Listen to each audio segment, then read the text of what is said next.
My point is that we left a lot of money on the table after Irene because we didn't know all these lessons. And you heard it here first. Next time we have a big event that blows out that much infrastructure, we want to put stuff back that's going to withstand the next big storm. And FEMA will pay for it if we are savvy about the PA program. Good morning, everybody. Thank you for coming, taking time out of your busy schedule to attend one of these springtime flooding seminars. This started out about 4 years ago between a conversation with Emergency Management Homeland Security, the Emergency Management Director from the town of Cambridge, and specifically what the folks in the town of Cambridge wanted to know is how do resources at the state level coordinate during the springtime floods and ice jams? Who does emergency management work with? And how do they obtain their information, and how do they convey their messaging out to the partners all across the state? So, following that meeting 4 years ago, we thought it would be a great opportunity to go ahead and send this message out to all of our partners all across the state. In the last 3 years, we've tried to hit a number of different areas of the state, particularly locations that we haven't touched before. So once again, thank you. For those of you who don't know me, my name is Jason Goslin. I'm the Operations and Logistics Section Chief at Emergency Management and Homeland Security. I'm going to be talking about what the steps are that we take and who we work with to prepare for springtime floods and ice jams, and how we work with all of our partners during a weather-related event in the springtime. We've got an agenda up here. We're following the overview of the agenda. I'd like to know who my audience is, so I'll start afterwards by finding out who each of you are and who you represent. Following that, we've got Britt Westergaard from the National Weather Service out of the Albany office. She's going to give us a presentation about what happened this past winter, certainly a little bit different from last winter, as well as what we can expect in the coming weeks with regards to flood. After that, I'll talk a little bit about what local emergency management directors should know. I believe you, sir, had asked me in terms of plans, local emergency operations plans. I'm going to specifically speak to that part during my presentation. Following that, I'll turn it over to my colleague Kim Kanarecki, who will talk a little bit about recovery tips and steps that folks should be taking in preparation for recovery. After that, we've got Allison from the Regional Planning Commission who's going to talk a little bit about how information flows between the RPCs and the State Emergency Operations Center when the State Emergency Operations Center is activated at a partial or a full level. We've got Josh Carvajal from the Agency of Natural Resources that's going to talk about emergency protective measures and steps that folks should be taking in coordinating emergency protective measures with respects to waterways. And then Chris Taft from the Agency of Transportation is going to talk about what Agency of Transportation does to prepare for springtime flooding, as well as what they do during a response and how they work closely with the municipalities. And then we'll open it up for lessons learned, what we've all can share from some lessons learned during flooding events, and then follow up with questions and discussions. So, and at this time, I'll ask Britt to come up and talk about the weather that had occurred over this past winter and what we can expect in the coming weeks. So, thank you, Britt. Thank you, Jason. Thanks for inviting me to come out here and speak. I think I might be a good luck charm because last year there was below normal snowpack too. So I guess just keep inviting me, and our winters will be mild. Here. So just a quick recap of the past winter. We've had above normal temperatures, but not as warm as last year. We had some record-breaking warmth last year, and below normal snowfall, but more than we had last year. So a slight improvement in both this year compared to last. I'm going to go briefly through some routine flooding triggers in Vermont, though as you'll see as we go through them, they're not really anything that I think at this point we have to worry about this year. So overall, spring flood outlook is going to be near normal. We'll talk about that a little bit. So our winter temperatures so far, we're not quite through the end of meteorological winter, which ends the end of February, so we don't quite have all the full 3-month numbers, but taking a look, I think it's pretty clear that we're in the well above normal. So this is the departure from normal temperatures, and so you can see in this area we're 4 to 6, so maybe 6 to 8 inches, sorry. I'm already moving on to snowpack in my brain, degrees above normal. As far as precipitation so far, note that it says precipitation and not snowfall because there has been a lot of precipitation that's fallen in liquid form as well as in frozen form, so I tried to encompass it all in just precipitation. So on the left you'll see our wintertime precipitation totals so far, so anywhere from 3.5 to, in some places, 8 inches of precipitation, and on the right you'll see the departure from normal. So we are slightly below normal, but not too terribly far below normal, so down about 1.5 inches below normal for precipitation. So normal winter and spring flood triggers in Vermont, I think I'm preaching to the choir, all of you on this one, so I won't belabor it too much. We need a lot of snowpack. I think a lot of what we saw this past weekend is about what we're gonna see this year. So substantial ice thickness, we don't really have much in the way of substantial ice thickness. What little ice we did have, I think, was pretty much flushed out this past weekend. You guys can come up and correct me if I'm wrong on my assessment later. So I think we don't really have the ingredients for breakup ice jam any longer. So I'm gonna fly through this. But what we really do still have the potential for is heavy rainfall. And I think as I move forward, you'll see that you may look around and realize that despite it being warm and us having no snow, it is still the end of February, so there's still some winter to go. So we'll not call it over yet. So what's the outlook? The outlook is still what we call near normal.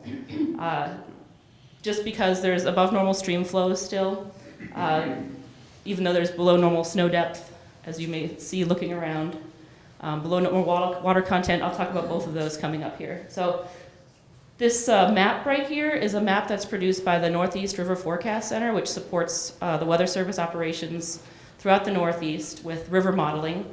And they issue this outlook on their website that's at the bottom of the slide there. This website gets updated every 2 weeks. So this week is Spring Flood Outlook Week, so this will be updated. It's possible that because of the snow having all melted out, they may downgrade this to below normal. So running through the various indicators that we take a look at to decide if it's above normal, below normal, where we stand. So stream flow, as I'm sure you're all aware after this past weekend, is well above normal. So you can see the various stream gauges are in the greater than 90 percentile, so well above normal. As far as snow depth versus normal, this is a computer model that a national center that supports us runs.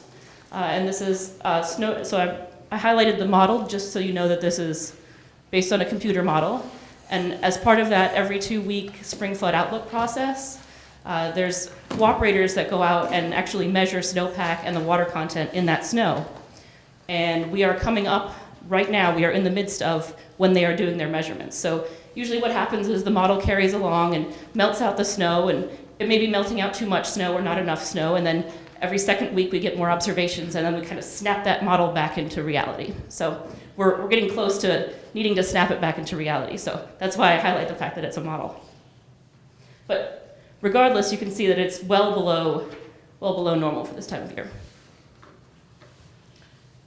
And this is the modeled snow cover right now. This is the water equivalent, which is what we care about when we're forecasting flooding, is how much liquid is actually in that snowpack. And you can see there's still some snow available up in the higher terrain, but we're talking about verging on what we call hydrologically insignificant, so not enough to really cause any trouble if it were to melt. So my final reminder is it's still winter. It's just the end of February. So I brought up our climate station from Searsburg. You can see the snowfall totals for February, March, and April. So in the 20-inch ranges for March, 20-inch range for March, and 6 inches is about normal for April. So don't call it yet. But for now, the threat is below normal. The most important thing to think about with the upcoming rainfall is that regardless of the amount of snow that can melt, as you're all aware, heavy rainfall can cause flooding in this part of the country any time of year. So keep an eye on that. And then certainly any sort of significant, excuse me, significant snowfall events that we have before winter finally gives up the ghost will have an impact on what the flood threat might transition to. So winter's not over yet. Quit saying that. It's a fact, I'm sorry. Okay, so next few slides, I'm going to talk about what every local emergency manager should know. Specifically, I'll talk about what the statute states, transition what the statute states, or operationalize those statutes into how we plan for flooding or an all hazards event. That's utilized through our state emergency operations plan. That plan identifies who does what, when. Similar to that, there is the local emergency operations plan that we like to have all towns file on an annual basis. Last year, we were at 81% of all towns and municipalities across the state, highest ever in terms of having a local emergency operations plan on file. So we do look to beat that this year. These plans usually following town meeting day, we'll push out our messaging and ask that these local emergency operations plans be updated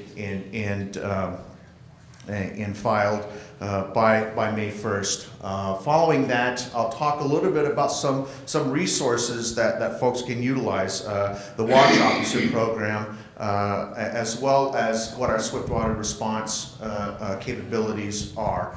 They were utilized this past weekend in the town of Plainfield, and I'll talk a little bit about that and how those resources coordinated with some National Guard assets and following that, I'll talk a little bit about the importance of communicating messages, a consistent message, and some tools that can be utilized when messaging needs to be sent out. And then after that, I'll turn it over to Kim to talk a little bit about some recovery tips or steps that folks can take for recovery. So. Title 20 talks about what emergency management is and what emergency management should be, how emergencies should be managed in the state of Vermont. Specifically, it talks about the protection of citizens and property, and that the governor is required to maintain a comprehensive plan to protect lives and property.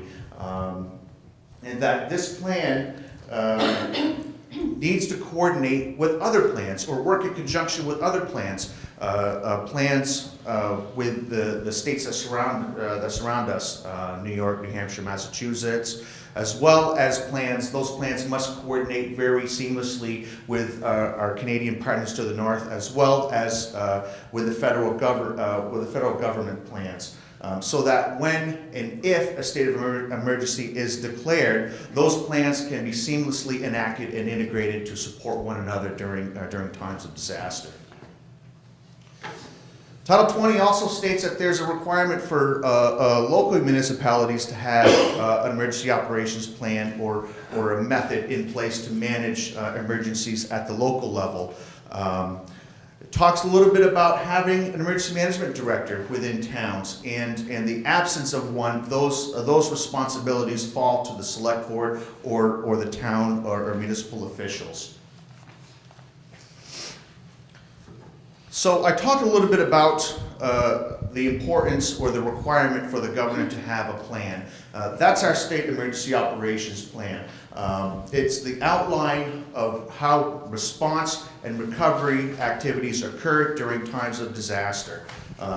This plan consists of a base plan, as well as state support function and state agency annexes. Specifically, those annexes talk about who does what during times of disaster. There is a role for Agency of Transportation. There's a role for Agency of Natural Resources. There's a role for the Vermont National Guard. There's a role for Emergency Management and Homeland Security. Those roles are all outlined in those annexes. We also have support annexes and incident annexes, or when something specific happens in the state of Vermont, how we manage those incidences. For example, the Agency of Agriculture, Food and Markets has an annex pertaining to avian influenza. Clearly outlines what the Agency of Agriculture, Food and Market does when this type of situation occurs in Vermont. We do not have an annex specific to flooding, even though flooding is recognized as our #1 hazard in the state, but a lot of the annexes that I've just referenced all have criteria as to who does what during a flooding event. Similar to the State Emergency Operations Plan, there is a template that municipalities can use for their local emergency operations plan.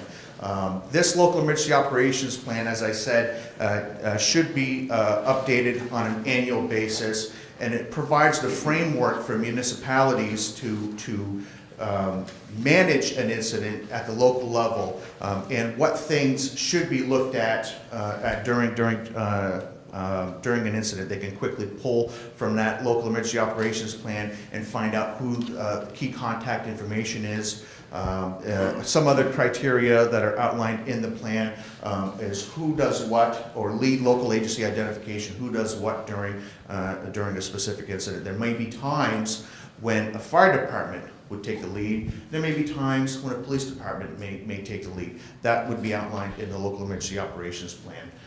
If a municipality has a local emergency operations center, that's identified in the local emergency operations plan. Where those vulnerable populations are, schools, nursing homes, for example, these are the types of things that can be outlined in that plan, as well as high hazard areas. I certainly do not know where the high hazard, those flooding areas in Manchester are, or in Sunderland, but I can quickly pull from that plan and see what might be those areas if we know something is happening in that area. Any shelter locations as well as evacuation routes are additional items that can be identified in the local emergency operations plan. Let me go back here.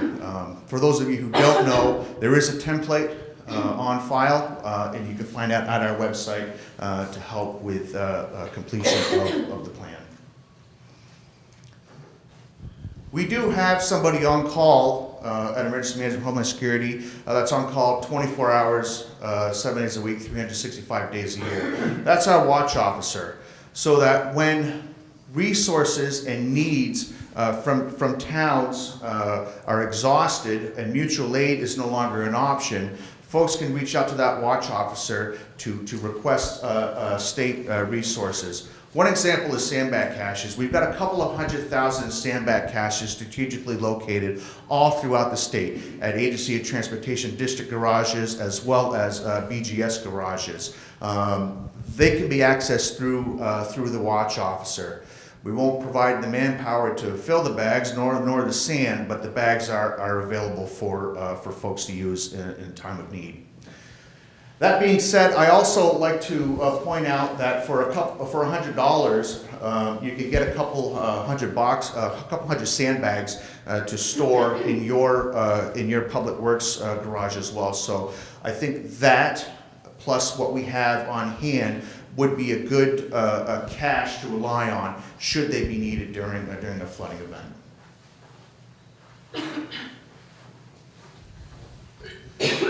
We have a very strong swiftwater response team in the state. We have a number of different MOUs with a number of different organizations that help us during a swiftwater event where these resources might be utilized. I talked a while ago about how they were used this past weekend, and Colchester Technical Rescue And the swift water rescue teams were requested by the Plainfield Fire Department because of an individual who went into the river in Plainfield.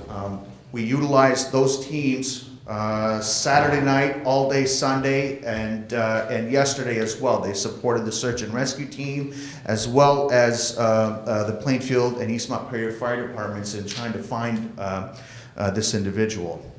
Our capabilities in terms of Swiftwater, we've got 20 boats, as well as a number of qualified, trained individuals that can help respond and rescue not just folks, but animals as well. That resource can be requested through our watch officer if needed. And again, the best way to contact our watch officer is our 800 number, 1-800-347-0488. I want to talk a little bit about messaging now, the importance of having a consistent message sent to anyone who might be interested in your community in receiving that message. One mechanism to utilize is through Vermont Alert, vtalert.gov. It's our all hazards notification system that organizations can use, as well as emergency management, Homeland Security can use to send a message to communities in terms of preparation. This is what Vermont Alert looks like today. We've got over 18,000 people that have signed up. Who can sign up to use Vermont Alert? Anybody can sign up. They can also choose how they want to receive their message. I choose pager, text, email, cell phone, all of the above. As an example, folks can sign up. When they sign up, they can choose how they want to receive that message. We do have a private notification side of Vermont Alert, or those towns, for example, that want to send a message specifically to individuals or community members, such as Montpelier has utilized Vermont Alert in the past, Newport, Brattleboro, are just some of the organizations that utilize or towns that utilize Vermont Alert during times of need. I talked about the Swiftwater team. They also utilize Vermont Alert, as well as a search and rescue team. The private side of Vermont Alert allows those users to push targeted messaging to specific individuals. Very, very strong system. Over 1,100 alerts were issued last quarter alone.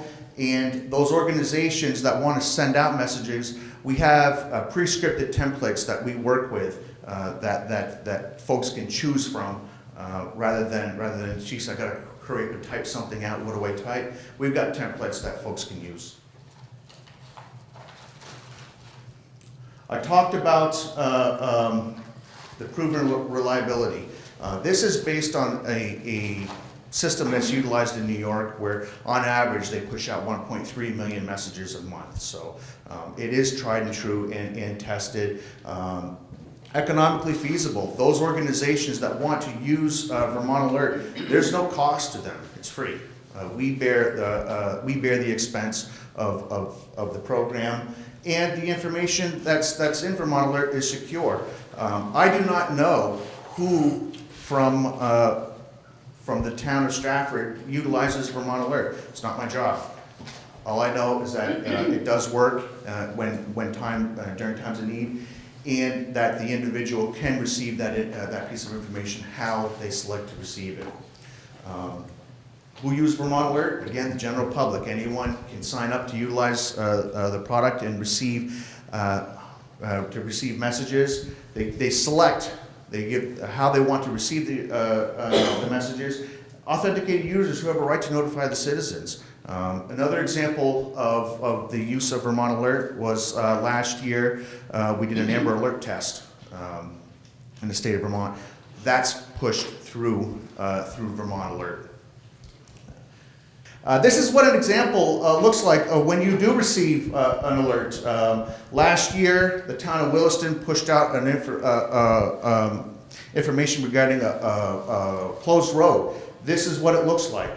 So you've got who sent the alert, what it is, who it's issued by, and what it pertains to, any descriptions and instructions. So this is what a typical alert would look like when utilizing Vermont Alert.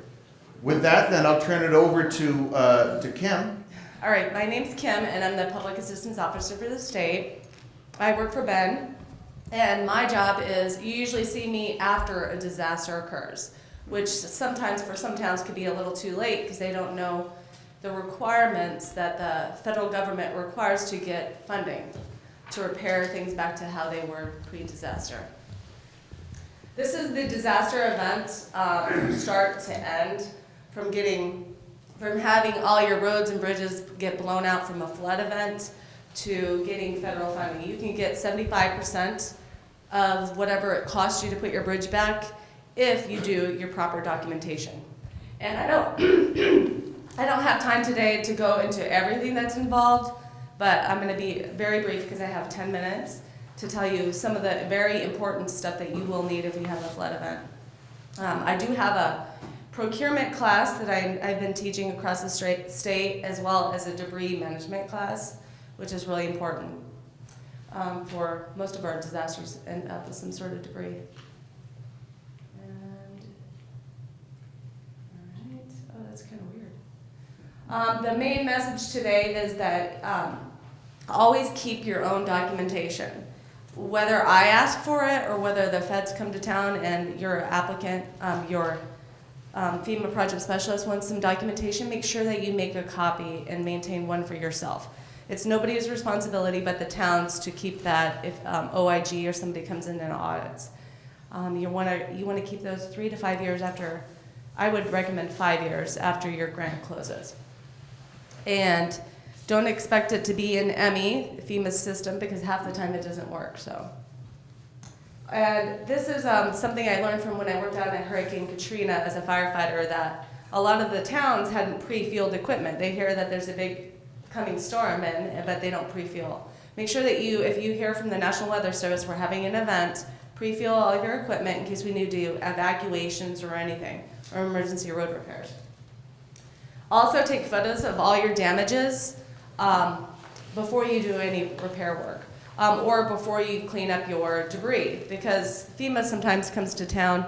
It takes the president up to a month after a disaster event occurs to sometimes get the documentation off his desk to declare a disaster event. It takes another month or so for FEMA to get its resources into town, so it could be 2 months later before FEMA's here. A lot of times we have already begun cleanup, so make sure you're taking photos of wherever you're picking up your trees so we can justify later to FEMA. Yes, Ben? Sorry, I can never resist chiming in. On photos, it's valuable not just to take photos after the damage has occurred before you fix it, obviously after you fix it, but also during peacetime. When FEMA comes to town and you say this bridge moved off its footing and it's substantially destroyed, FEMA will say, well, how do we know that wasn't like that before the disaster? And if you have a picture, if you can show that you've been inspecting your culverts and bridges on a regular basis, that's golden when FEMA comes to town. So photo document your current infrastructure. And maintenance records, yes. I would also recommend that you take photos even of smaller events that might not be federally declared. That way hazard mitigation Absolutely. and stuff can be post-documented in your relief efforts of smaller events that might be more Yeah, if you have a localized. road that continually washes out and we don't get to the state threshold, it's important because we can look at hazard mitigation opportunities. And then contracting is huge. It's where we see a lot of federal funding getting pulled back later for towns not procuring properly. That's my procurement course.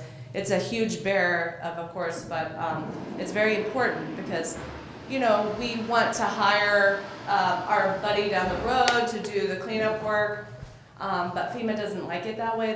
They don't see small town love. They want to see that you're going out and properly procuring. Anything over $150,000 is going to have to be competitively bid out through the newspaper process And not only that, you're gonna have to show FEMA why you selected the one contractor, and then also the ones that you rejected. So you're also going to want to make sure you're not hiring a debarred contractor. You can go to sam.gov and check and see if your contractor is debarred. I'm not going to go into great detail on that, but I do have a class. If you missed, yes. I have a quick question about procurement. I heard a piece of advice that recommending towns to send letters to all the contractors in their area asking for a rate sheet for the year, with the theory that that would, one, prevent price gouging if there is an event, and two, they'd be a step ahead in their procurement. Would that suffice, do you think, for procurement, or would do That wouldn't suffice, but that's a great start. That is good for showing that we're not price gouging, but it doesn't show that you're properly procuring. It's still, you have all you're still going to have to competitively bid out a certain project, because different contractors can do different types of work. And also, you to get down to the details, you also have to, if you can break out your contract to repair a road to include two different types of contractors, one that would be women, minority, and businesses. They want us to make sure that we're trying to include everyone. So that's just a small piece, but yes, that's a good start. But you definitely have to contract or competitively bid. Yes. Is there an exception for emergency repairs? Emergency repairs, you have 72 hours of billable work time that you can work without having anything competitively bid. But after that time, then you're going to be on the hook, or you have to have it bid out. 72 hours from the start of the event or the end? No, from your from billable work hours. So, like, let's say they work 8-hour days. From the start of, what if it's a 3-day event? Whenever they start work, your contractor starts work. If it's a 3-day event and they're starting on day 2, then your 72 billable hours from that contractor would begin. Does that make sense? Yeah. Okay. So it's important to follow all your local and federal procurement procedures. If you don't have local procurement procedures, you need to get those written down in advance. Okay. So, and I know some towns have more stringent procurement than the feds do. Yeah. Kim, of the towns represented here, raise a hand if you have written procurement procedures. Raise your hand if you know you don't. We know. Okay, so the Vermont League of Cities and Towns is a very good resource. They have model local procurement practices and so forth. Yeah, it's good. It's good to have those in place.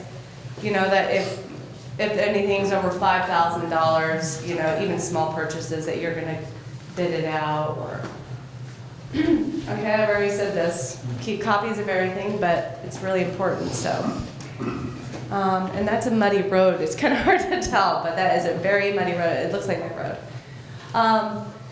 This applies to the state, this applies to the towns, and I'm going to tell over and over, you'll hear me say it again at the applicant briefing, but notify me if you're doing any work that's not written in your project worksheet. If you do anything, even if you're deciding to pay for it, you can risk losing all your federal funds. Meaning, you have a road, a gravel road that gets washed out, and FEMA gives you funding to repair it back. Well, you decide to put some sidewalks. I don't know who would put sidewalks on a gravel road. That's just a ridiculous example. And you want to pay for it. The town wants to. And it sounds like a great idea, but FEMA wants to make sure that you're within all your environmental laws, you're getting the proper permits. They just want to make sure that they're giving federal funding to a project that is going to be sound. So you have to notify me first, not later. It's really hard to ask for forgiveness. And also for large projects, you're going to want to let me know if it's becoming over 10% greater than the federally approved project, because perhaps it could be, it could be just because it's an estimate project. But I want to make sure that you're not doing something above and beyond what's approved. Do you want to just talk about the threshold between small and large? Yep, I have a slide for that. And On our website, I have an applicant guide and checklist because when a disaster event occurs, sometimes you forget everything. Oh God, what do I do next? So I made a very elementary, because I could understand it, like A to Z guide, and it's not written in like federal language, what to do. And it's kind of like a little checklist. Oh, I need timesheets. Oh, I need this. And if you want, I can come down to your office and help you anytime. I'd love to get out. Oh, but not in the winter. I'm a little hermit. All right, so the PA thresholds for this year, well, we always have to make the $1 million statewide threshold. And then each county has to meet its own county threshold, which is $3.61 per capita. A small project, that means if you have damage on a road, it has to have at least $3,100 worth of damage. That means, you know, they're not gonna give you money for a pothole or something insignificant. And then large projects is $123,100. It keeps going up a little bit. They are looking at making some big changes, but I won't burden you guys with that until it happens. It could be a nightmare, but anything over $123,100, you have to do the large project closeout. And that's like, that's in order to get paid for your project. Small projects, the feds give us the money immediately, and we disperse it all except for your ERAP share. Yes, Ben? Kim, are there town people here who have not dealt with public assistance federal disaster? Okay, so I'm going to say this, I'm going to go over this one more time. If a project on a road damage in your town is for $80,000, let's say, FEMA will look at that even before you've repaired, whether you've repaired it or not. They'll come out and say, okay, it looks like $80,000. Here's 75% of $80,000, and the state is able to release a check to you for $60,000. Okay? If you then fix the road and lo and behold, it only costs $70,000 or it actually costs $90,000, FEMA doesn't care. They say, we wrote the check, we're out of here, fix your road. Okay? So you can actually do well based on that estimate, and you don't need to close it out or reconcile it. Over the large project threshold, which is now 123.1, FEMA writes you a project worksheet, which is an estimate. You say, looks like $200,000, but they will write a new version of that project worksheet at the end, and they'll say, show us how much it actually cost. And you'll have to document to the penny, and they'll adjust the project worksheet based on your actual costs. So above the large project threshold, there's a lot more record-keeping burden on the town. But you can only do what's written in that project. So if it costs you, if they write the project for $200 and it costs you $300,000, you want to make sure that you notify me first because you're way over that 10%, and also that you're only doing exactly what's written in the project worksheet. If you are digging in and you discover you have to do something different, we need to be notified, and then we just let FEMA know. And then now the states are I'm going to be doing all your small projects over 100,000. That's still a pretty big, large project. A lot of the burden's falling on the states now to make sure everything's done properly, and then so I will be doing a closeout, an internal project closeout on those projects, just to make sure you're procuring properly and all your documentation. And there's debris pilot program. This is a program that you would want to participate in if we have a flood event. If FEMA's representative doesn't tell you about it, you ask them about it. Just say, I want to be a part of the debris removal program. And if you're not, you only get paid for overtime to pick up your debris. And who works overtime? Not many people. So we're usually picking up our twigs and stuff or doing our cutting during our regular work hours. This allows you to get paid for your regular and your overtime hours. And there's also other incentives. If you are really quick at picking up all your debris, within 30 days or less, you're going to get 85% federal share instead of the typical 75. And then it goes 31 to 90 is 80, and then back to the 75. As far as the project goes, if you had two bridges right next to each other, both on one house, each one would be a project. Yeah.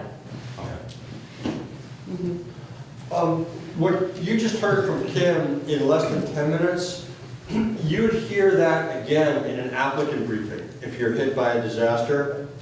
Plus. The problem is that often in an applicant briefing, we're telling people stuff in the nick of too late. So the fact that you're here and getting an introduction to the PA program in advance is to your benefit. It gives you a head start on what is a complicated program. Okay. Next, I'd like Allison to come up and talk about how our regional planning commissions work. Sorry, I can't multitask here. And how information flows between the different organizations during disaster. All right, so damage information helps the state determine if they can request an emergency or major disaster declaration, which would then qualify towns and eligible counties for federal public assistance funds. Information helps the state, I'm gonna forget to do this. Information helps the state provide assistance to, in the initial part of a disaster and as well as long-term. This information is also shared with other state agencies that provide support and services. So these are the municipalities contacted by the BCRC. You'll see at the bottom there's 3 towns that are in Rutland County. I'll go over that a little bit later. Mary's here. So we'll talk about why that is a little bit later, but these are all the towns I will contact after or during the disaster. Public assistance. So public assistance program provides assistance for debris removal, emergency protective measures, and permanent restoration or replacement of public facilities. Subgrantees are reimbursed for at least 75% of eligible costs for the public infrastructure repairs that were a result of the disaster. So a one-page form requesting public assistance needs to be completed within 30 days of the declaration. And DEMHS will come down as well as FEMA and will meet with your towns and help you complete this form. So don't feel like you're alone in the process. I'm gonna interrupt. Yes, please. Yeah, this form, I mean, if you come to the applicant's briefing, which will let you know, we do them in every little area where there's a disaster event, it must be in within 30 days. It's not my requirement, it's a federal policy, and I have had a town get it in a little late. If you're assuming that your road foreman's gonna get it in, or your finance person's gonna send it in to me, don't assume. I would rather get 3 from the same town than none. This town didn't get any federal funding from that disaster event. You just get declined. Okay, so this is the form, just one page, which is nice. There's not a lot of things that are only one page. So past disasters, I made up this little graph to show you that since 1990 there have been 33 major disaster declarations and 2 emergency declarations in the state. 19 of these have occurred in the past 10 years. So collecting damage information. So RPCs all over the state are in charge of contacting the municipalities in their area during a weather event or after a weather event. If an area was impacted by the storm, DEMHS will reach out to us and ask us to reach out to our municipalities. Sometimes only one area of the state will get hit, and if that was a pretty large event and if other areas still kind of got a little bit of that storm, they'll still reach out to us just to make sure none of our towns or villages were affected. Allison, when we're in the Emergency Operations Center in the middle of an event and we're trying to get situational awareness on what's going on, it's very helpful not just to hear which towns have damages, but when we get a regional planning commission checking in saying, we've heard from all our towns and there's no damage, and we can put that 0 with confidence, that's very helpful. Mm-hmm. Hearing that there's no damage is a good thing for us to know during an event. Yes, definitely. If you receive my email or get a call from me and there's no damage, please let me know, because if I don't hear from you, I just assume no one's heard from me. So it's very helpful to just get a call back or an email saying, we're fine. So this is a flow of information. So the SEOC will reach out to us at the BCRC and say, hey, reach out to your towns. So we'll reach out to our EMDs or EMCs or other town officials if we can't get a hold of them. So we also, those last 3 towns, we send information to Rutland regarding VTrans information. So VTrans will contact us or we'll contact them and see if there are any road damage, bridge damage, things like that. And we'll send that information on those 3 towns to Rutland. And we also copy A&R on our emails and correspondence, just so they're aware of any situations. So here are the 4 steps. So we contact each municipality via email first with a situation report attached. I'll show you a picture of the situation report. It's just a 2-page form. So we'll send out an email, and if you have any damage to homes, buildings, public infrastructure, facilities, businesses, etc., anything, send the situation report back to me completed. If you need help, I'm happy to assist. And also let us know if there's no damage, of course. And if there's no response from my email, I will start calling. So I will call the town EMD or EMC, and if I don't get a response from them, then I'll call the next listed on their LEOP. So it's very important to have on your LEOPs people that are easy to get a hold of, things like that, and who would know what's kind of going on in town. So I can make sure I get a hold of the right person that can tell me what's going on. And so step 2, we'll collect information from VTrans about road conditions, and that's shared with A&R as I went over. And then all the information is compiled from the individual situation reports into a regional situation report, which then I share with DMHS. And this is the little slide of the situation report, not too complicated. And here's my contact information if anyone doesn't have it. Anyone have any? One more comment, which is what's sort of under the surface of that presentation is that we've worked really hard since Irene to maintain the communication between state agencies, because during a big event, people are going to be calling from towns to whoever they have on speed dial. A road foreman may call their VTrans person and say, hey, I'm under water here, here's what's going on. Hang up the phone and say, check, I notified the state. And so what we're trying to sustain here is that every operational period during a big incident, our Regional Planning Commission folks, our VTrans folks, and our river engineers are all in the habit of communicating with each other, comparing notes, going through the town list together, because VTrans may know one thing, Allison may know another, and the river engineer may be dealing with yet a third problem. And we want to maintain that coordination so that we don't have 3 people from the state all calling you when you're underwater. Next, I'd like to ask Josh Carvajal from Agency of Natural Resources to come up and talk about what A&R does during times of disaster. So, Josh, I'll turn it over to you. So I'm with the Rivers Program, and I'll start by saying that ice is not jurisdictional. So if you need to remove ice from a stream or a river, whether it's from the bridge, from the road, or from the stream bank, you don't need to contact A&R regarding that. What I'm here to talk about is the emergency in-stream work, and it started with the 2012 Rivers Bill, Act 138, and select boards have always had the ability to declare disasters within their municipality and do in-stream work to correct any flooding damage to either infrastructure or private property.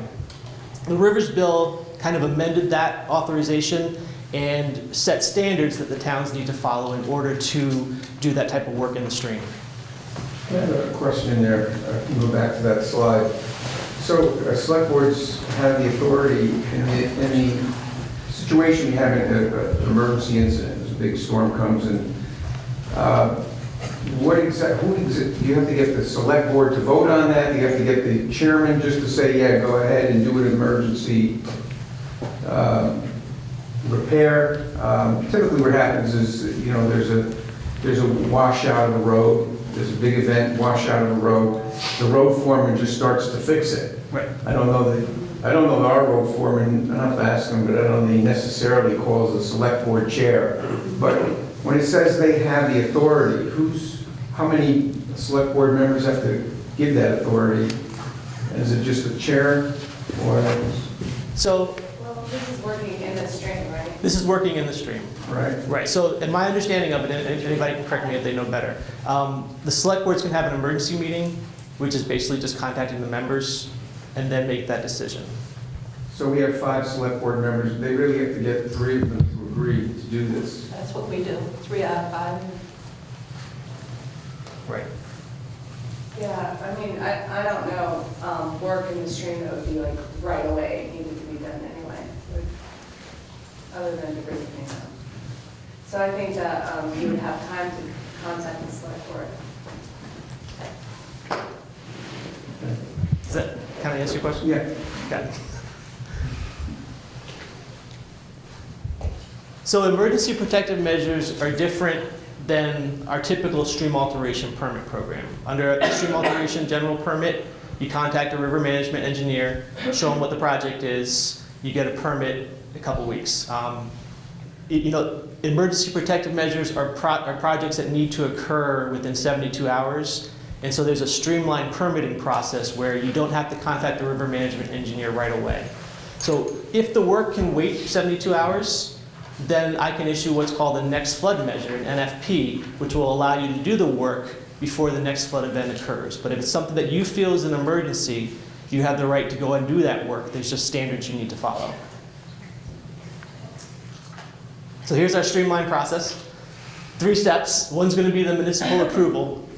Within 24 hours of the municipality making that approval, A&R needs to be contacted. And once A&R is contacted via our web form, then your authorization begins. It's a preliminary authorization. So once the municipality makes the approval, the work can begin right away. You don't have to wait 24 hours to contact A&R. You can begin the work right away because it's an emergency situation. And then once the project is done, it's step 3, A&R reviews the work that has been done, and we issue final authorization. So just to go into those different steps, again, it's going to be work that's necessary to protect life or property. So we're talking about repairing infrastructure, removing debris from around structures, bridges and culverts, and protecting improved property. The key definition with improved property, it's going to be a habitable structure and the surrounding infrastructure related to that habitable structure. So a private culvert or utilities, stuff like that. So it's not an unimproved property. It's not a farm field that you're trying to protect with an emergency protective measure. It's not a woodlot. Stuff like that doesn't get protected through this process. The in-stream work that can occur, there's 4 allowable activities. You can remove flood debris. And when you're removing flood debris, you're basically going to recreate that stream channel back to where it was before. So it's not whole-scale dredging like we used to do within streams. It's basically establishing what that stream looked like beforehand, which is good to know your crossings and your streams in the area to get an idea of what that actually looks like. And there's a whole other training that A&R offers. It's the Rivers and Roads training, which most of the highway foremen in the room have been to. Select boards are allowed to go to that, and we're now opening it up to contractors. So it goes through how A&R regulates streams and why we regulate them the way that they do. And it gets into the details of establishing what a stream channel would look like based on its watershed. So that's a really good 2-day training. Do you know if there's any scheduled in the area? We're working on it right now. It's going to be typically in the late spring and then again in the fall. This area, it's usually Wilmington. There's one up in Mendon. So that'll go out once we figure that out. Josh, how will that be communicated out? That gets communicated through local roads, and we let all the RPCs know about it too, and typically send out emails to the towns. With starting to train for contractors now, I think we're going to have to revise how we distribute that information, so there may be some additional efforts in order to let the private contractors know about the work. But we had such a great interest from the towns, and we covered a lot of the V-Trans district staff too with our past couple of years that now we're opening up to contractors. So the second allowable activity is the stream bank fills, so armoring stream banks, raising up stream beds if it's scoured down really low, and temporary stabilization and restoration of infrastructure is also allowed, and construction of temporary berms. So with that, Act 138, installing berms along streams, which we've typically done dredging in streams, and there's side casting material along the side and created these berms that prevent floodwaters from accessing the floodlines. Berms are no longer authorized under the stream alteration rule. So any berm that you construct in order to enact your emergency protective measures is eventually going to have to be removed. This is our web notification form. It's on the A&R website. I have a link at the end of the slide. And if you got any questions, you can send them to me. But it goes through all the information that you need to provide to A&R regarding your project. It's going to be contact information. It's going to be location, what work you plan to do, and why you need to do that work. Final authorization. So once the project is done, within 30 days, information needs to be submitted to A&R in order for us to review the project and also document that things were done correctly. So let me back up really quick. So once you submit this web form, an email gets sent out to the local river management engineer. So for Bennington and Rutland County, that's me. And I'll be able to look at what you submitted, contact you, and come see the project being constructed. So if there's any changes that need to occur based on what you plan to do and my recommendations, that's going to get documented between steps 2 and 3. And then once we're done with our review, we basically issue the authorization or the permit for the work to have occurred, and that gets posted to our public webpage. So emergency work, you guys know your towns better than I do.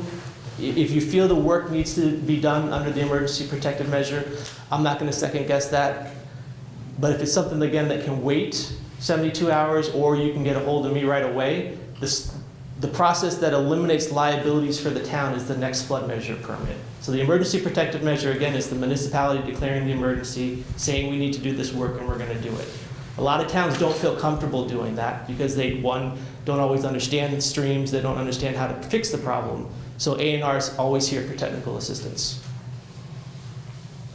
There's a whole bunch of web pages, don't feel you need to write them down. Just shoot me an email, joshua.carvajal@vermont.gov, and I can send you the slideshow and any other information. So that's all I have. I do want to make an offer to the municipalities. I mean, this is like a 5-minute presentation. It's typically about half an hour where I go through each of the 4 allowable activities in a lot of detail, go through our guidance documents that shows towns how to keep track of the work that they do. So any select boards that want me to come to their to their meetings in order to present, please let me know. Okay. If there are issues with internet, I assume that either someone at A&R or someone at RPC could help fill out the online form? If internet's down, you mean? Yeah. You can do it through a phone call to either A&R, our Montpelier office, or myself as that first notification. But once you need to, you do eventually need to do the web form. That way it auto-generates everything that we need. So when and if a really big one hits, and everybody is trying to communicate about damages and issues at the same time, and there's only one of Josh, and all the state people are out straight, having this self-reporting tool as a backup and being aware of it is kind of a workaround that can be useful for towns. If you need to do something and you want to get reporting done on it, this is a way to get that done. Also, when FEMA shows up a week and a half later and everybody is still overwhelmed, having done this gives you something that you can show to FEMA as evidence, essentially, that you're working within your authority. And it should help us to get debris work and emergency stream work deemed eligible by FEMA if people use this program. Next, I'd like to ask Chris Taft from the Agency of Transportation to come up and talk about how the Agency of Transportation works during, as well as preparations for disaster. I don't think I've got any slides. I don't have any. Okay, beautiful. Then I'm just going to turn this down. So like you said, my name is Chris Taft, so I'm the District 1 project manager. I also have a staff of technicians underneath me that can help with the public assistance program. All the trainings that Kim has talked about, we have been through, and my staff has been through, so if you guys need assistance working through that, we're more of a local staff that can help with those procurement process and the documentation process. Again, I'd like to stress, photos are huge. Take your measurements before you start working. Again, if there's a large disaster, we're probably going to have damage as well. as the town, so we will be pretty busy ourselves. But we have enough staff to deploy sums to the local municipalities as well as cover our own roads. So things that we do in preparation, obviously we watch the weather, we look at the snowpack, the ice in the rivers. We're pretty cognizant of that, right? The snow that's fallen, we've already plowed off the road once or twice. We're gonna push back snowbanks. We wanna limit and Josh could probably speak better to this, channelizing water down the sides of our roads. So we're gonna punch holes in the sides of our snowbanks to get that water off into our ditches, into the waterways. We're also gonna make sure that all of our DIs are clear of debris, leaves and such so that they can take as much capacity as possible. We're also gonna monitor how full our bridges and culverts are to see how much more water we can initially take. Another thing that's we really put some effort into is beavers start to become active right now, and they can really clog some waterways. We're busting up beaver dams currently today, and if we don't get that debris out of some of our culverts, it can really cause a problem, even if we don't get a large event. So in the spring, we're really cognizant of trying to make sure our waterways are open. In a larger event, we're going to contact contractors to see where their equipment is, if they have equipment available, if they're going to be able to mobilize it. We're also going to gas up our equipment and sharpen our saws and get everything geared up in preparation for this. We'll stockpile material in case we don't have any on site. I know that if there's a large event, there can be a shortage of material. We'd rather haul in preparation for this. We also have trouble areas that we monitor, right? We have 2 scour critical bridges inside of our district. Those are obviously high on our list to monitor to see if there's any aggradation, is that correct? Degradation? Yeah, well, sometimes a few of our bridges, they build up material and it lowers our capacity. Stanford is one of our critical bridges. So we'll be monitoring those. Also things in preparation for the larger scheme, we talked about, we attend the trainings so that we are prepared to be able to provide that documentation. We are also investing millions of dollars into our infrastructure to make it more flood resilient, right? So ideally, we would like to be able to have an infrastructure throughout the state that can handle these floods and not create damage. So that's one thing that's kind of like maybe not in preparation of a single event, but something that's large scale that we're moving forward to have a more resilient infrastructure. Some of that goes into the fairly newer standards from ANR. So when we build new bridges, new culverts and stuff, we're meeting the capacity of hopefully larger floods. So during response, we'll be setting up traffic control, obviously maybe potentially closing roads. We have a TSMO unit, which is the Transportation System Management Operations. They have developed detours for specific trouble areas for us, so we already have established detours for a lot of our state routes in our areas that can be set up more rapidly than maybe some others.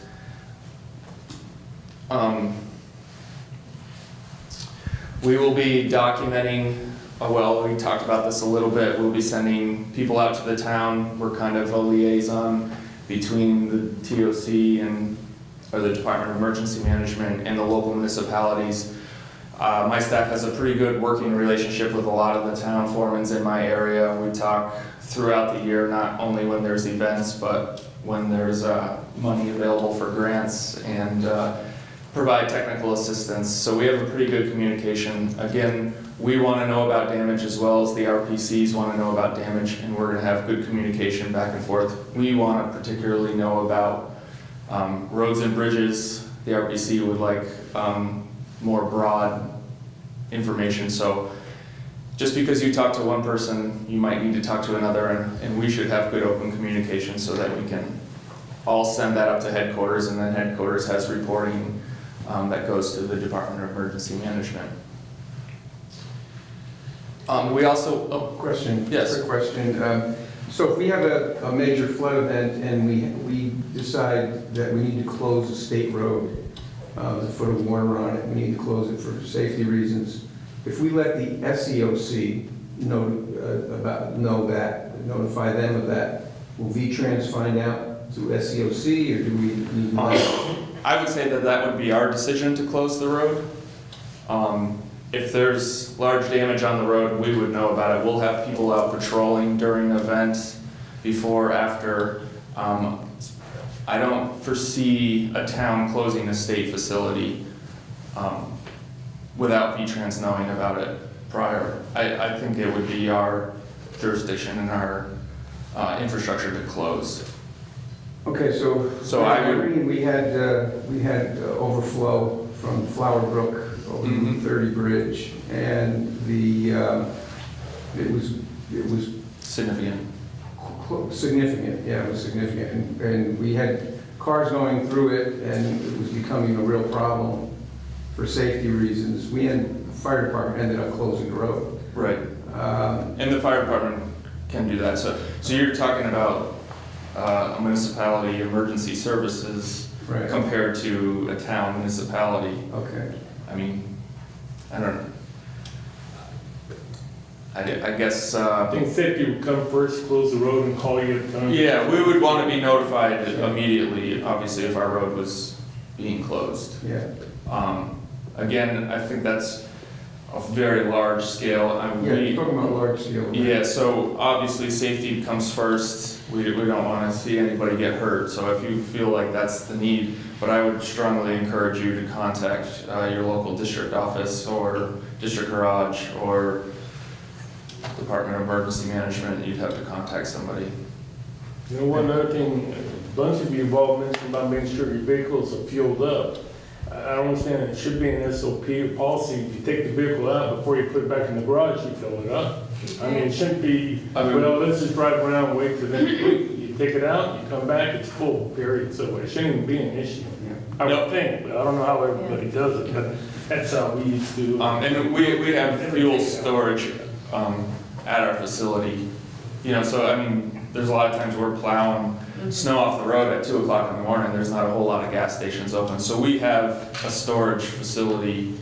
I mean, we can carry several hundred gallons of fuel, but we want that stuff ready. Even in a snow event, right? We sometimes load our trucks with salt, park them, and so when we come in, we're ready to go and get it. I'm just talking about some preparation. But like you said, should be a no-brainer, but I'm sure it's happened several times. Is there any other questions? While we're on questions. Like Jason mentioned, the sandbag storage, we have, I believe, 5,000 cache in the Bennington garage that are available for municipalities to use. And I believe that, I'm not sure if it's a V-Trans facility or if there's 2 filling stations or filling equipment throughout the state. Is that correct? Those are National Guard assets. National Guards, okay. Yeah, sandbag fillers. Yes. Yeah, those are Guard assets. Those can be, and I don't want to speak on behalf of Captain Stawicki, but Neither do I. if needed, 3? if needed, they can be accessed through calling the 800 number. I guess I want to follow up on Bob's question, because I think it's a very good question, and I guess I want to get Jason's take on it as the EOC operations and logistics point person. The scenario is a town official sees big damage on a federal on Route 7. We've got a massive corner out on Route 7. Obviously, as soon as you call anybody, we're all going to be talking to each other. Who's the first call? If you get one phone call, the first number you punch when you see something really like that, what number should it be? That should be the 800 number. And because that 800 number is accessible 24/7, 365. It's not where we're at right now, we're in a monitoring phase. There's 3 levels of EOC activation. There's monitoring, there's partial, and there's full. Right now, we're at the monitoring phase where we've got somebody that's on call 24/7, 365. If, let's use your scenario, Ben, if the watch officer receives a call saying, hey, Route 7 it needs to be closed down, it's flooded, one of the first calls that the watch officer is making is to the Transportation Management Center or Agency of Transportation's Operations Center. Then they're reaching back to their district techs and they're working back and forth. And they're also working with state police and local hospital and all the other. Yeah, but in terms of notifications, call the 800 number. It's staffed 24/7, 365. That watch officer in turn is reaching out to the Agency of Transportation.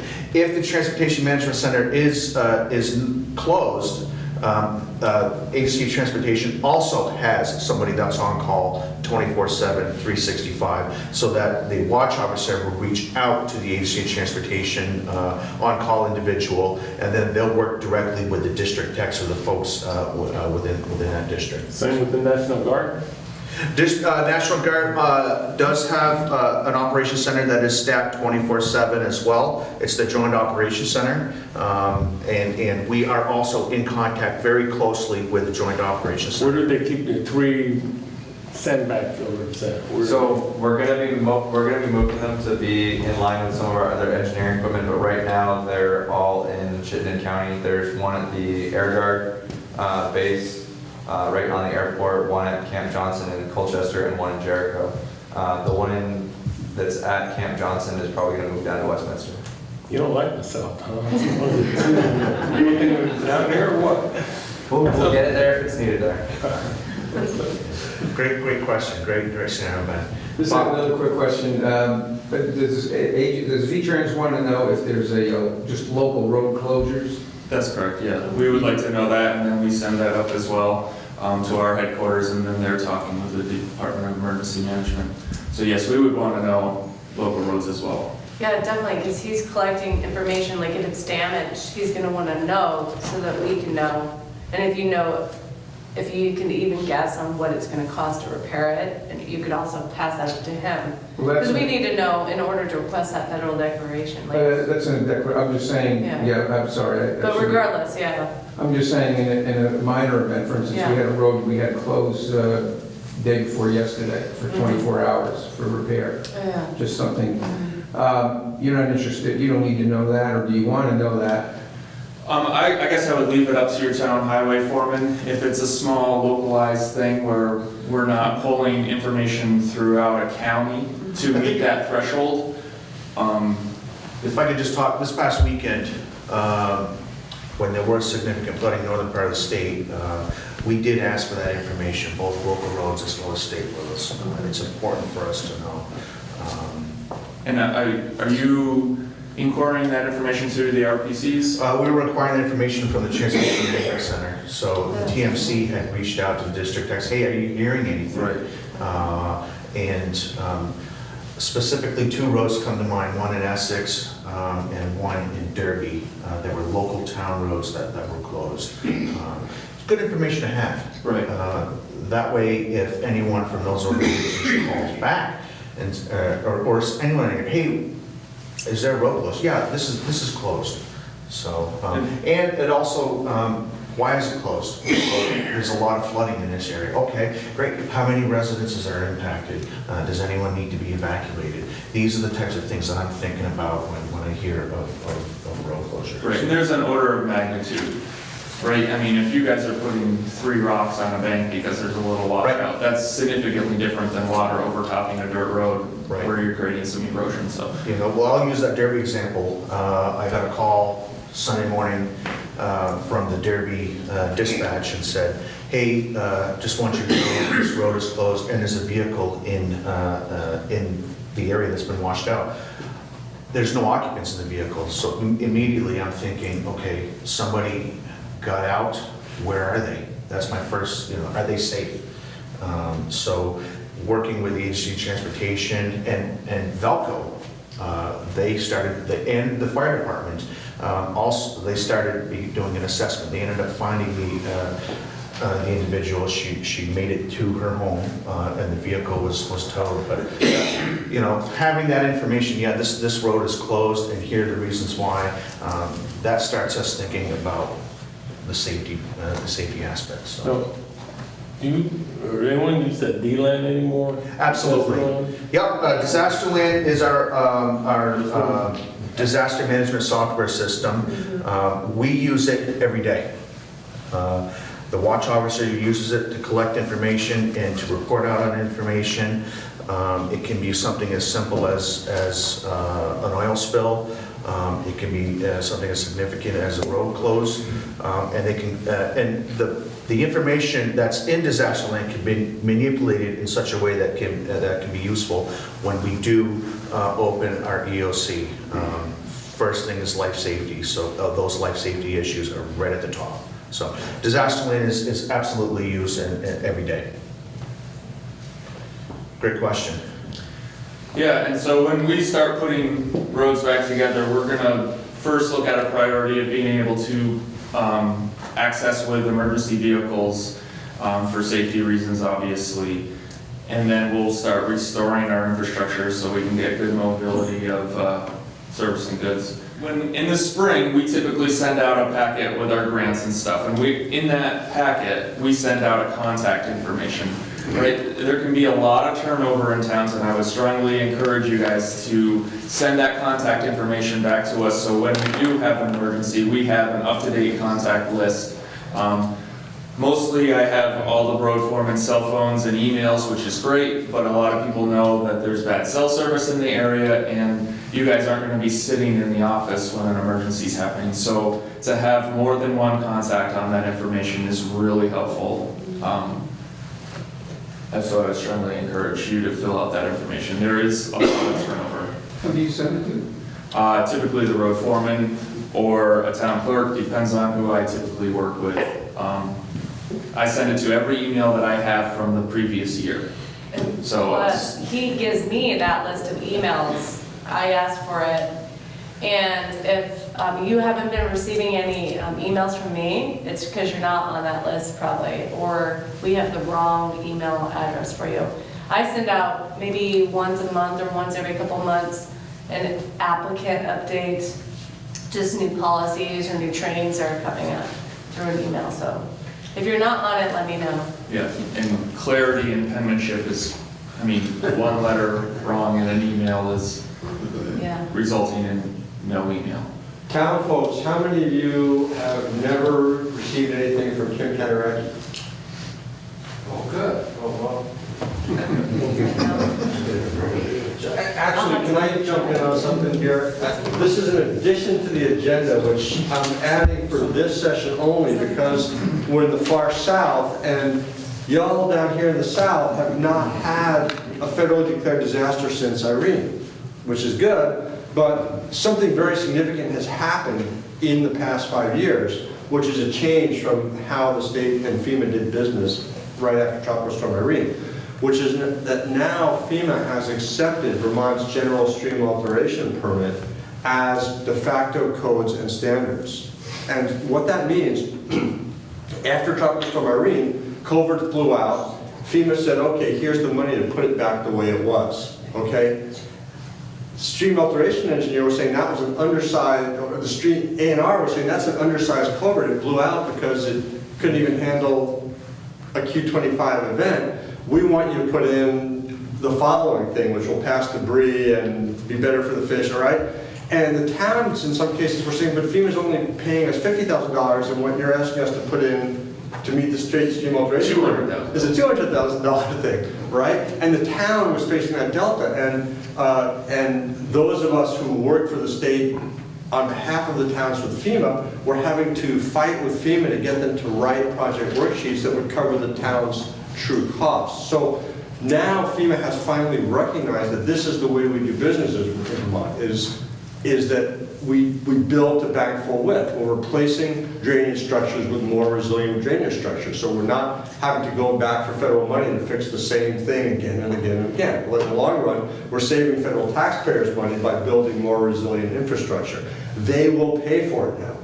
But after a big event, we don't know who FEMA will send or what part of the country they're going to be coming from or how much they know about Vermont. And it's going to be up to us to be savvy consumers of FEMA assistance. And so you as town officials need to know enough to make sure you have somebody from the state with you when you meet with FEMA, and you know to ask them for hazard mitigation, you know to say, our river engineer hasn't been here yet. Yes, we put the culvert back even though it's kind of crumpled because we needed emergency access to this place, but that's not the permanent repair.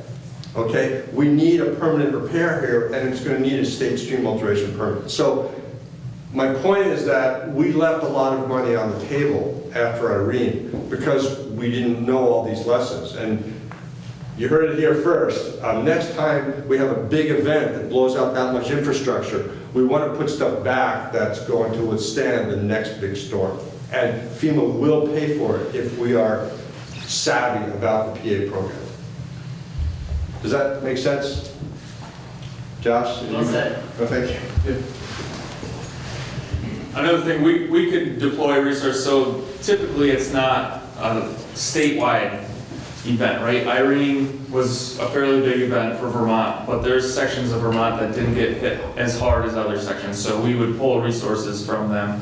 We also assist other states as well. We've deployed stuff to Boston area to help with snow removal when we didn't get hit as hard, so we are moving resources around as well. With that, I'll open up for any additional questions. I think we've captured a few. I have a question about sandbags for either agency. So there is this cash. How are they prioritized if someone does call? How is the dissemination of the sandbags prioritized if at all? It's a good question, Yeah. Mary. I have not experienced several organizations competing for sandbags in the past. It's usually been the one-off calls. But you raise a good point. We certainly do not have sandbags for every single municipality in this state. We just don't. That's why I'll go back to the importance of, for $100, you can get 200 sandbags, and it's a starting point for municipalities to keep a couple boxes of sandbags in your public works department. That plus the cash, I think, is a good starting point for any town to be prepared. So. I think it'd be the state EOC too, and availability to drive whatever that machine is down there, and the governor saying, yeah, because the population, who's at fact. There is a mechanism for those. Safety. There is a mechanism for those sandbag machines to get down to those areas, and we would work very closely, as we do for all incidents, work very closely with a number of our partners to include the National Guard. I mean, to decide where they should go. Depending on how big the life of loss if it flows over everything, and that comes up at your highest levels. Above us. Chris talked a little bit about sharing of resources across state lines. There is a system in place that allows us to reach out to New Hampshire, Massachusetts, New York, anyone, and say, hey, we need a resource. Can you help us out? So that's it. I talked about the importance of having a plan in place so that we can coordinate effectively between our state partners and our federal resource partners, our federal partners. That's what I'm talking about. It's so that having those plans work in place and coordinate with each other so that we can reach out to those states and say, hey, we need, or we can send. Yeah, well, I think you just want to, who's going to say, send it here? If there's 3 requests, who's going to be the guy who will say, this is where you're going to send it? We'd have to, yeah, that's a great question, and we'd have to prioritize in terms of life safety, and we'll take it from there. So that's a good exercise scenario, Mary. I would like to say that if there's a limited resource, it's not going to be limited for very long. And I think Jason was trying to touch on that, where we can pull resources from other areas that were not affected. So if there's a limited resource, and sandbags is probably a good example because, I mean, 3 days later, you might not need the sandbags. But if there's a limited resources, I think that it won't be limited for very long. Right. There are ways to get them. So we have a state contract with Granger Supply. I know they've got sandbags all over the Northeast that they can quickly pull from. So Who puts the sand in the sand? The machine. Volunteers. We start with Ben. Ben's gonna do it. Volunteers, but if you do utilize volunteers. We won't need Ben for a week or two afterwards, so we're gonna put him out. You can get reimbursed for their time. Like if there is a federal declaration event, you can just write down their names and the hours they worked and their contact information, and that can help offset your costs of the program. So like you get 75% for your project to put it back, and the remaining 25 is your ERAF and the state share. Well, that volunteer time will bump up, you're getting an additional amount from the state, so. And you might want to look at where do you get that sand from? You know, not everyone might have a pile of sand sitting out back. So who do you need to call and the truck to bring the sand into that location? Which also, can correct me if I'm wrong, it's important to keep that type of, how many yards of sand, the dump truck time, the usage of the dump truck. It's all reimbursable. All of that is reimbursable as long as we collect that information upfront. It's so. called Emergency Protected Services. It's like a Category B project worksheet that would be written specifically for emergency protected projects such as sandbagging or barricading. Would you be able to get reimbursed if you sandbagged and the storm was then not as severe as you expected and a state of emergency was not actually declared? No, you do not get reimbursed if there's no federal disaster. And that has to meet the state threshold of $1 million and then also your county threshold. Your county also has to be, meet the 361 capita. And that applies to protective measures as well? Yeah. With that being said, if it's more of a localized event, this state does offer a town highway emergency grant that could be utilized for a more localized event that maybe doesn't meet the state or county threshold. Yeah, you would want to talk to him and he could probably get you a grant. Any other questions for Chris, or any of us, for that matter? It seems like you guys did one. Thanks, Chris, appreciate it. So just to recap, we heard a lot of information since we started at 10. Britt gave us an overview of what happened this past winter and what we can expect in the next couple of weeks. I talked about why we do what we do and how we do it. It's in statute, and how do we implement what we do in statute? It's through planning. State plan, local emergency operations plans, hazard mitigation plans, just to name a few. We also talked about when resources are needed, such as sandbags, such as a sandbag machine, such as a swift water team, how those resources are accessed. And that's through our watch officer program, where we've got somebody on call 24/7, 365. Anyone can call that number, 800-347-0488. I talked about the importance of conveying consistent messaging. One of those tools that we can use to convey a message is through Vermont Alert. Kim provided us with a lot of information, and there is a lot of information when it comes to the transition from response to recovery, and what that looks like. We heard from Allison and talked about how the RTCs communicate and how information flows between all partners. We heard from Josh, talk about emergency protective measures from the Agency of Natural Resources, and Chris, and what Agency of Transportation does. It's important to know all of these organizations work together when to prepare for disaster, during disaster, and following disaster. I think that's the best thing, the best takeaway that I can give is the importance to know that we're all in this together. It's important to know that when reporting, hey, I got no damages, that's as equally as important as, hey, I do have damages, because now we can focus, we don't have to focus our efforts over here, we can focus our efforts in other areas that are significantly impacted. Question, sir? No, just something that might help everybody too is, know some guys in Civil Air Patrol. and they're always looking to help out, to do something. I know they can do communications. If there is some problem, they'll go up in there and they can be a transmitter for you. In between, if you can't communicate on the ground, they can relay it for you. Also, they might be able to take you up and look over before the storm, your streams, your rivers, get an aerial view of it, if that would help you. And they're there to help you out and do whatever they can, so if you can make contact with them, I'm sure they can work something out with you and get you up in there and take a look at it. At least with the communications, they're always there for the communications aspect. So. Another great resource, and again, to access that, that's through the National Guard. Just reach out to the 800 number if that's needed. A lot of resources available through that 800 number. Great example, sir. Thank you very much. A lot of information. Does anybody have any questions, or other than Mary? No, I'm kidding. Does anyone have any questions or any pointers that they want to point out that has not been discussed that they feel might be beneficial for everybody? Okay, great. Thank you once again for coming. I appreciate it. Thank you.